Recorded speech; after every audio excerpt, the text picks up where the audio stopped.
degree. And, that story actually it is relevant in what we saw with Alex Pretty's death. That scene really escalates when a Border Patrol officer fires pepper spray at his face, causing disorientation, and several officers pile on. It'd be hard to imagine anyone in that scene really had their bearings of what's going on as those noxious chemicals are floating around. J. David McFarlane, I want to thank you for being with us, investigative reporter at ProPublica. We will link to your new piece, The Two CBP Agents Identified in Alex Pretty's Shooting, and your previous pieces, including Trump's immigration forces deploy so-called less lethal weapons in dangerous ways, skirting rules and maiming protesters. To come to our February 23rd, 30th anniversary event, go to democracynow.org. The viewpoints expressed in this program are the opinions of the people expressing them and are not necessarily those of Fresh Air Incorporated, its staff, or its board of directors. Hi, this is Al McFarlane, host of The Conversation with Al McFarlane. You're listening to 90.3 FM, KFAI, Minneapolis.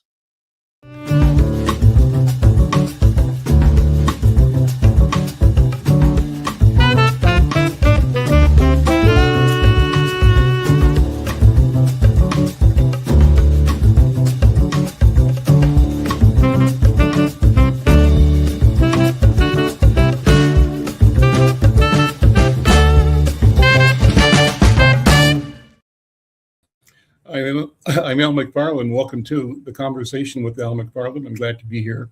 I'm glad to have you along as well. Today is February 2nd, 2026, the beginning of Black History Month. Our thanks, as always, to the station KFAI for creating this platform, allowing us to connect with you and community.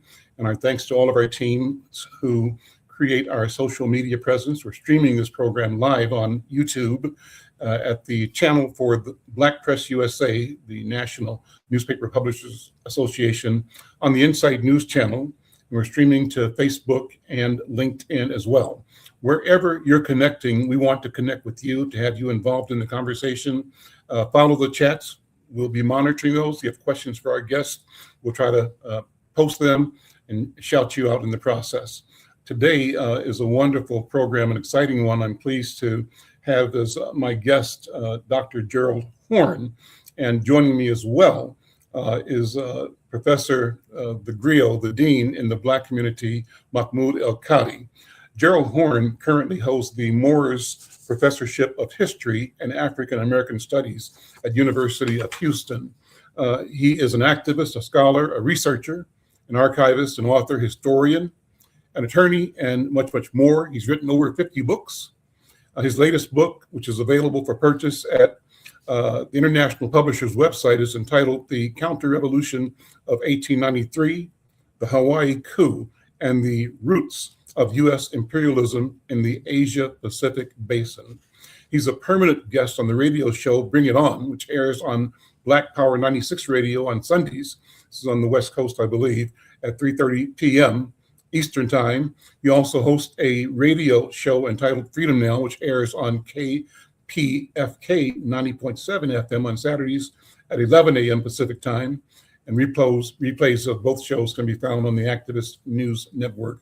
I took this bio from listening to a podcast of his yesterday at the Activist News Network. Great show, great beginning. And so one of the things he talked about yesterday was his book called The Capital of Slavery, Washington, D.C., from 1800 to 1865. It was a book published in 2025. And maybe in the course of today's conversation, he'll mention that book. What struck me in the interview I heard yesterday was the notion that he described our capital as a what was the right word for it? Slave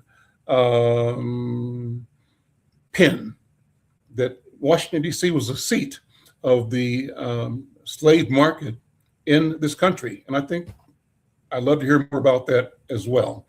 Well, Mahmoud is off camera right now, but maybe the connection will come in a few minutes. Dr. Horne is here. Dr. Horne, let me begin with you. Welcome you to the show. Thank you so much for being here. Thank you for inviting me. Let me do this. I mentioned before the show, I've got several things on my mind. I'd like to spit them all out at one time, and you can take it anywhere you want to go. Here's Mahmoud. Let me bring him into this. Mahmoud is one of the guys that told me that this conversation with you coming up this Friday is really important. Mahmoud, how you doing, brother? Go ahead, Mahmoud. And maybe you're not hearing me, so we'll come back to that. That's fine. So Dr. Horne, I had several broad questions, and and during the course of this interview, I want to invite people to the event where you'll be speaking this week here in Twin Cities at McAllister College. It's a very important thing. Dr. Horne, what do you think about Minneapolis right now?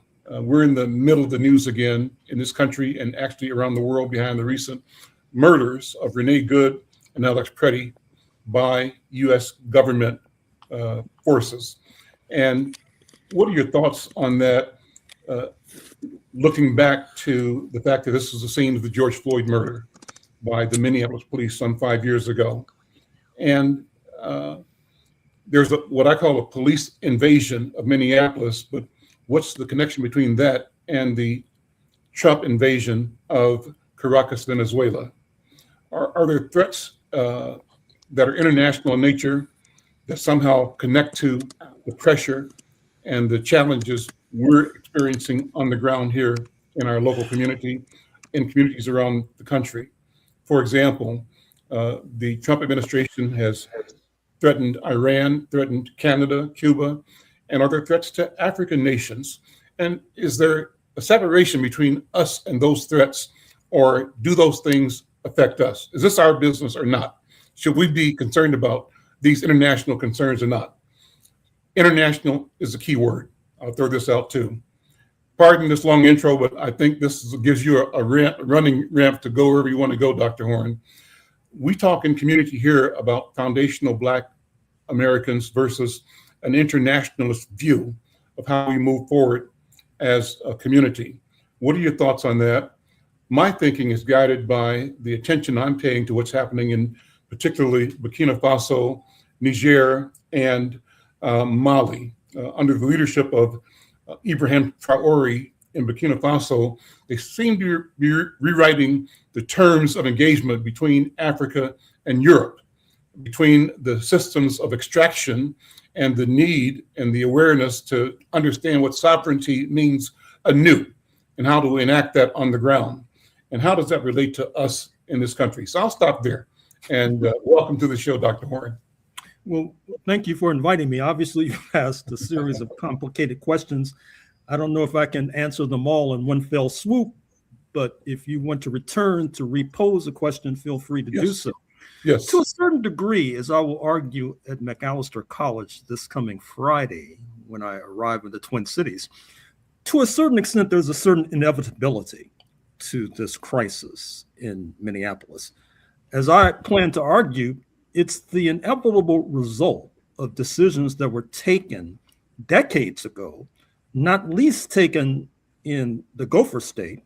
I'm referring, for example, to this fact that oftentimes is glossed over. Why is it that the Democratic Party affiliate in the state of Minnesota is known as the DFL, the Democratic Former Labor Party? Well, that goes back to a decision that was made in the 1940s when the left-leaning Former Labor Party was swallowed by the Democratic Party under the leadership of the future Vice President Hubert Horatio Humphrey, a favorite son of Minnesota. But even though many historians, even those who consider themselves to be of the left, consider that to be a step forward, in my estimation, as I will seek to explain on Friday, it was not. In fact, there is another Minnesota angle to this story. You're probably familiar with Roy Wilkins, who was the leader of the NAACP for a good deal of the post-World War II era. He was instrumental, for example, in purging W.E.B. Du Bois from the NAACP in 1948. What I'm seeking to suggest is that there was a kind of Faustian bargain that Humphrey and Wilkins was involved in post-1945. were in return for a retreat to a degree of the more horrible aspects of Jim Crow, that there would be certain civil rights accorded to the larger Black community. Now, if you look at what Samuel Myers of the University of Minnesota said in the New York Times just the other day, he said that the Black people in Minnesota are probably worse off than any other Black community in the United States. So certainly that Faustian bargain did not necessarily work out for Black Minnesotans.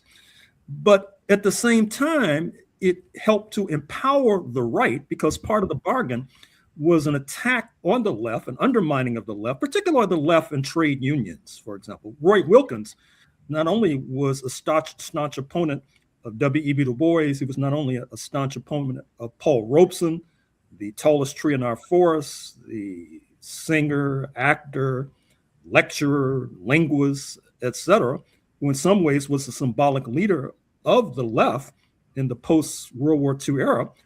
He was harassed and persecuted by the U.S. authorities, finally driven into exile, like so many others before us.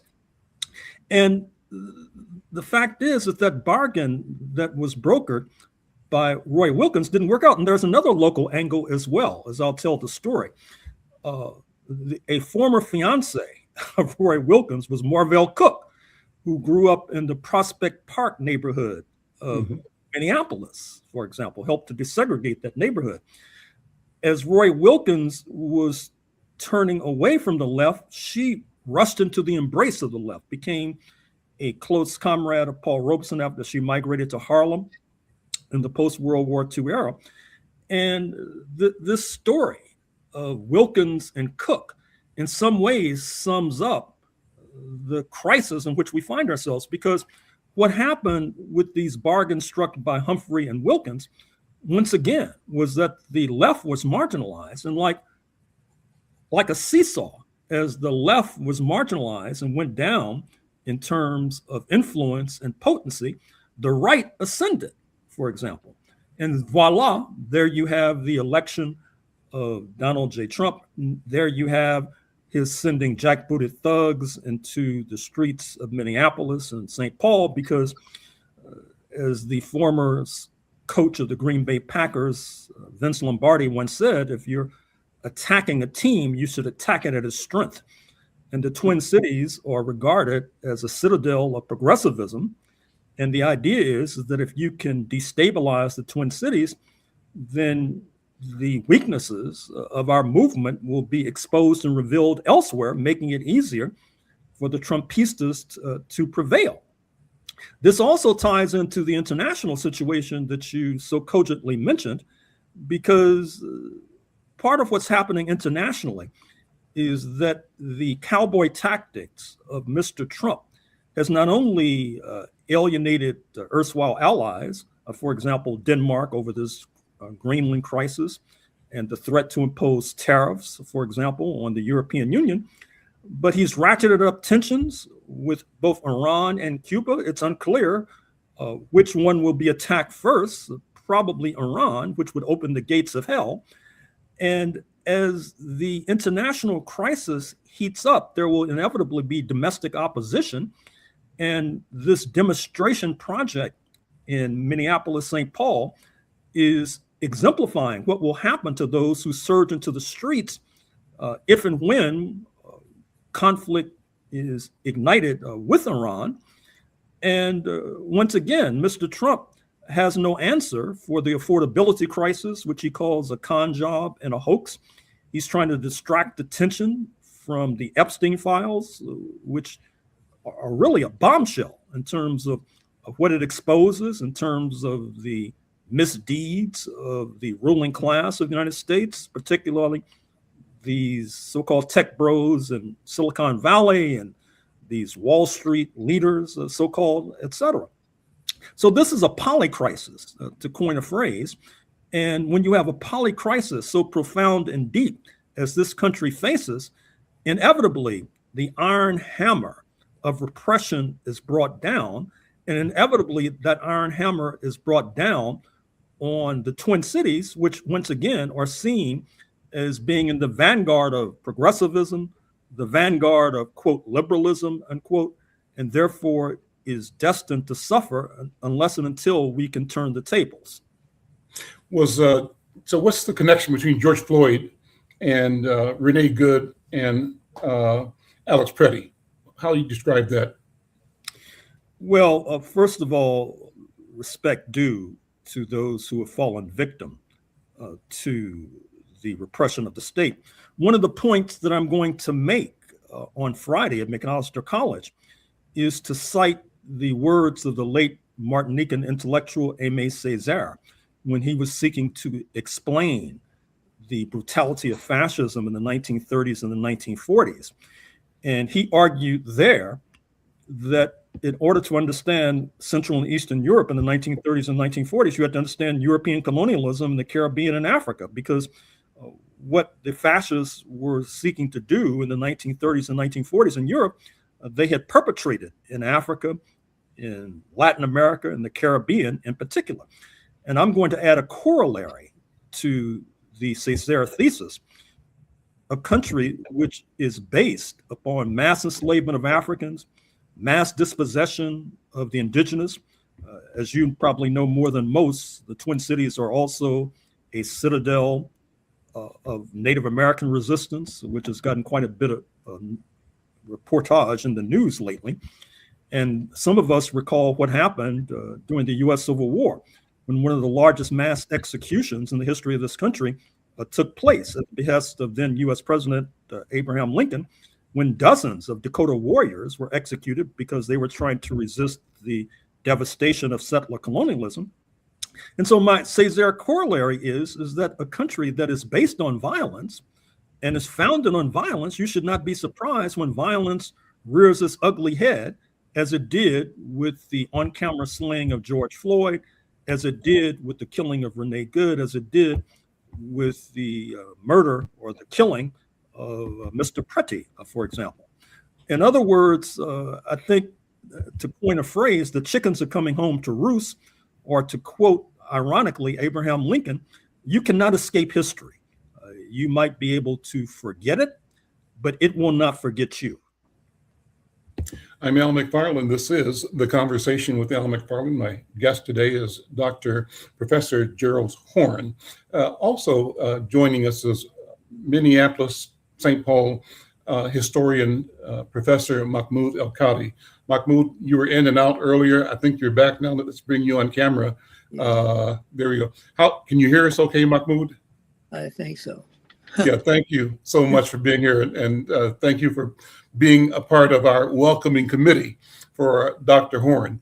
I wanted your comments, your thoughts on what he said so far, but most of all, you and I talked yesterday or earlier in the week about how important this lecture this week is going to be. What are your thoughts? First of all, I want to thank Dr. Horne for coming to our city. I am a great, almost just beyond the words, of ordinary words. I'll say to you this, what was said, and I've listened to you a little while, scanned about 7 of your books. What was said of Duke Ellington's music, I will say of Dr. Horne, you are beyond category. That's it. You're beyond category. Fair enough. Good as I've ever heard. Mahmoud. I don't want to talk, actually. I want to listen. Well, thank you. Thank you. For... Thank him so much for coming to our lectureship. We are the beneficiaries of a great transformative voice who joins the great intellectual traditions going back to William. Your voice is Mahmoud, so yeah. Well, let me do this because your signal's coming in and out. Let me keep it moving. We've got a graphic of the event. Go ahead. I'm just saying, Dr. Horne is a part of that line, that long line of Black intellectuals going back to slavery, where our tradition begins. People who think beyond what we see. And I'll stop on this note by James Baldwin. You've managed to describe or to confine what he said. And this is the moment you're defining, I think. And he said, the world is not white. People need to understand that. It's not black either. The future of this world belongs to everyone. And that future depends on to what extent and by what means we liberate ourselves from a vocabulary which cannot now bear the weight of reality. You said it. Mahmoud, thank you. Well, here on our screen, and for the imagination of those who are listening on the radio, we've got the flyer promoting the Mahmoud El-Kati Distinguished Lectureship in American Studies. And the flyer says, join us for an illuminating lecture by Professor Horne, one of today's most incisive historians of race, class, and imperial power. The topic for the presentation, Friday, February 6th, at Alexander G. Hill, I think it's G. Hill Ballroom, Clayton Commons at McAllister. The topic is How Trump Happened, A View from History. And the program, doors open 6:30, program 7 to 8:30. You don't want to miss it. And we're talking to Dr. Horne right now. Thank you so much for being here, Dr. Horne. I wanted to, taking up from your first comments, ask you about Minneapolis and St. Paul and the federal invasion here as a demonstration project. One of the people I talked to earlier said the demonstration, which meant the readiness or the readying of Army troops that are in Alaska and posturing them for Minnesota, that Minnesota isn't the objective. How do you prepare troops that are prepared for the weather out of Alaska for duty, and Minneapolis, again, a demo, perhaps for something that could happen in Greenland? And then secondly, I raised the question about how African Americans should interpret or engage or not in the protest demonstrations or whatever here in Minnesota and around that our people need to sit this one out and let the progressive white do this battle, because too often they've relied on our energy to move the needle towards justice where they benefit and we continue to lose. Finally, you may have a comment about Don Lemon and Georgia Fort, two journalists that were arrested and are now going to be charged, have been charged by our government for their involvement in a protest at a church here in St. Paul. What do you think? Well, with regard to the latter, this attempt to bring criminal charges against two journalists, once again, it's a demonstration project. It's an attempt to intimidate the journalists. We are all familiar with Mr. Trump walking away with hefty settlements with ABC. For example, the attempt to sack late night hosts, including Jimmy Kimmel, the successful attempt to oust Stephen Colbert from the airwaves after David Ellison, the son of Larry Ellison, one of the richest men on planet Earth, was able to take control of CBS News and put into the driver's seat Barry Weiss, who had left the New York Times in fury and anger some months ago, and is hardly qualified to manage such a sprawling enterprise. But there you have it. You'll be interested to know that Barry Weiss is represented in the aforementioned Epstein files. In fact, if we had more time, and perhaps someone could raise a question on Friday, we could talk about how the Epstein files in many ways are a lens through which one can understand many of the frailties and debilities and outrages of the U.S. ruling elite as a whole.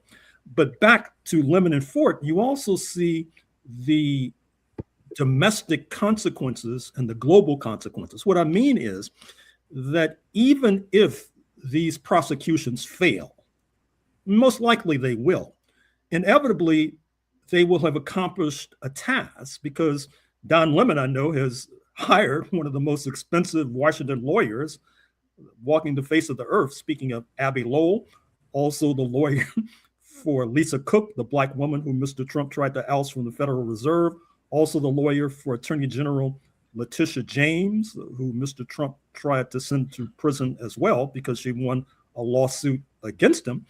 And so Don Lemon is going to be tied up in court when he could be reporting on what's going on in the streets. Don Lemon is going to have to spend a pretty penny to pay Abby Lowell, and that will limit his ability to bring to us first-class journalism. And you can see that same model exemplified internationally. For example, in order to keep Cuba afloat, you see that China has rushed $80 million in aid to Havana. You see that Russia is going to try to supply Cuba with the petroleum that is now bandwidth issue could be on my computer here. That is now been. I'll ask. Should I continue? Okay. That has now been cut off from Venezuela. And of course, Mexico likewise has been pressured to curtail petroleum shipments to Cuba. So in other words, just like Don Lemon and Georgia Fort are being pressured and therefore taking off the front lines of journalism, you have Mexico, China, and Cuba, instead of husbanding resources to confront U.S. imperialism, they're having to rush resources to Cuba.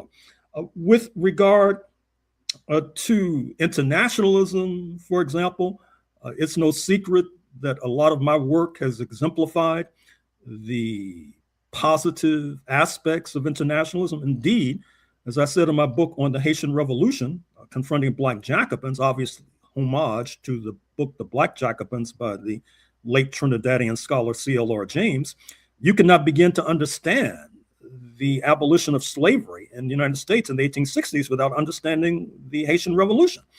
You cannot be able to, you won't be able to understand the retreat from the more horrible aspects of Jim Crow, U.S. apartheid, post-1945, without understanding how the United States was embarrassed on the international scene by U.S. apartheid at a time when African and Caribbean nations were surging into power, and Washington thought that it could curry favor with these latter nations if it retreated from the more horrible aspects of Jim Crow. The problem today is that because of what happened to such past leaders as Paul Robeson and Du Bois, who were internationalists to the core, you have many of our leaders today who do not think international.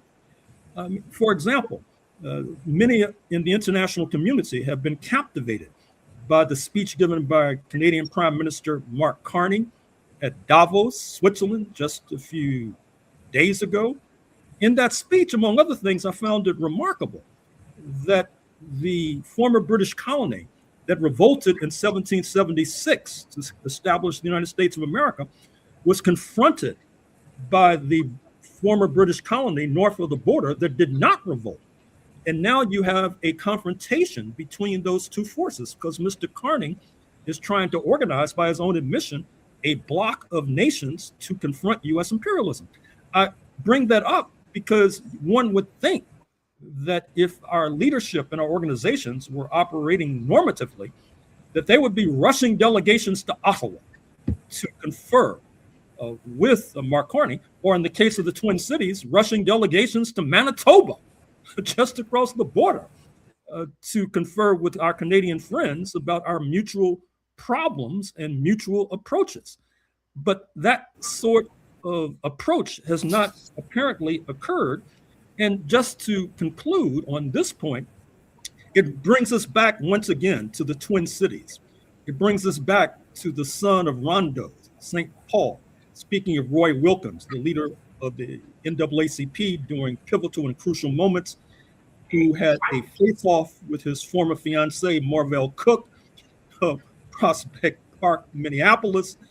And we are still living through the ramifications and repercussions of their breakup, so to speak, because they went in two different political directions. Unfortunately, the bulk of our community followed Roy Wilkins when they should have followed Marvell Cook.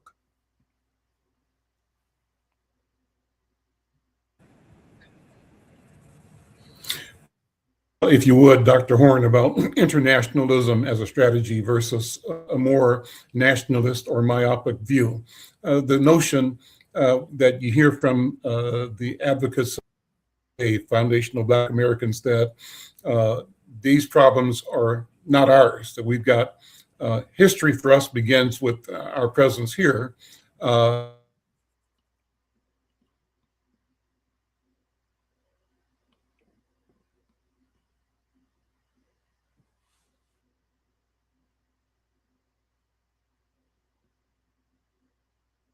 Broad or bandwidth issues. You can, as long as your signal is clear, just go ahead, Dr. Horne. Well, I find that approach troubling because it misreads history. Matter of fact, I wonder if folks are keeping up with history. I mean, the fact of the matter is that there are a number of positive and enormously positive developments in the writing of history. Now, the problem is, with regard to the writing of Black history and U.S. history, is that oftentimes these histories, they deal with the corner of U.S. life as opposed to sweeping syntheses of U.S. life. And by the way, as you mentioned in your all too kind introduction, I host a radio program every Saturday on kpfk.org, KPFK FM in Los Angeles, 90.7, replays on the Activist News Network, where I interview many of these scholars. And I've been doing this for years. And one of the points that one must walk away with is that because of the strength of the right wing in this country, because of the strength of white supremacy in this country, because of the potency of US imperialism, in order for Black people who have been the victim of all three to survive, we've had to internationalize the struggle. I mentioned the Haitian Revolution. I mentioned the connections with the rise of African independence movements. I could have gone into more detail about the specific role of Kwame Nkrumah, the founding father of independent Ghana in 1957, who then opened the doors in Accra to a flood of Black American exiles led by Paul Robeson, led by W.E.B. Du Bois, including Paul Robeson's closest comrade, speaking of W. Alpheus Hunton, for example, including Maya Angelou. Malcolm X passed through Ghana during Kwame Nkrumah's tenure. And these were international pressure points on Washington. In fact, in my book on Washington, D.C., Revolting Capital, which came out a few years ago, I pointed out the critical importance of Howard University, the historically Black college on the hilltop, because Howard University historically had been attracting Black students from the Caribbean and from Africa. The US authorities could not necessarily distinguish African students from African-American students. And so therefore, when they began to manhandle and roughhouse Nigerian students, it was causing international controversies. In fact, the State Department, as I point out in the book, at one point suggested that African students be given some sort of button that they could wear that would allow them to access restaurants and hotels that Black Americans would be barred from. I also point out that at that particular moment, you saw Americans began to assume African dress, wearing dashikis, et cetera, so making it much more difficult to distinguish Black Americans from Africans, for example. And that was part of our saving grace, this kind of approach. And so, once again, for those who disdain internationalism, I wonder what they've been reading. At the same time, for example, I'm sensitive to these criticisms of the US left, many of which are well-founded. I mean, you have the spectacle in Europe right now, and to a degree in Canada, per Mark Carney's speech in Davos, where they're saying that even if Mr. Trump passes from the scene, Trumpism, they see, will be around for some decades to come. Whereas our friends on the left, they tend to take a romantic view, I would call a naive and idealistic view, that if you could just get rid of Trump, then everything would be hunky-dory and peachy keen, for example, which I think is terribly misleading. And I think it alienates many people in the Black community because we know in our bones that that can't be correct. Also, our friends on the left, they oftentimes tell us if the Democrats would only nominate social democrats, for example, as opposed to these centrists, then the Euro-American settler descendant working class that votes for Trump, they'd flock to the Democratic Party banner. Well, they don't even pay attention to what's happening today. Last year in New York, you had Mahmoud Mamdani, a social democrat, Z. Kwame Mamdani, with roots in Uganda and South Africa, elected as mayor of Gotham. He lost one borough of the 5 boroughs. Staten Island, the citadel of the settler descendant Euro-American working class, Italian-American, Irish-American, Jewish-American, for example. He also lost the Upper East Side of Manhattan, which is the headquarters of the 1%. That kind of class collaboration has been at the heart of what has created this so-called republic. I'm publishing a book, my first book of 2027 will deal with the Pacific Northwest, Seattle, Portland, and its relationship to British Columbia right across the border. One of the points that I make in this book, that if you look at the dispossession of the indigenous, more so than being perpetrated by the US military, it was perpetrated by settlers in militia per the Second Amendment to the US Constitution. Oftentimes poor European or Euro-American settlers. And because they were poor, people say, oh, that's democracy. I mean, they were committing genocide, for example. And they were committing genocide for the ultimate benefit of the 1%. And that has been the repetitive pattern in the history of the United States of America, a repetitive pattern which too often has been neglected by our friends on the left, which then leads to these wrong-headed conclusions, which friends on the left, which then leads to these wrong-headed conclusions, which you just attributed to some of our so-called other Black Americans who are suspicious at best of many of our so-called allies.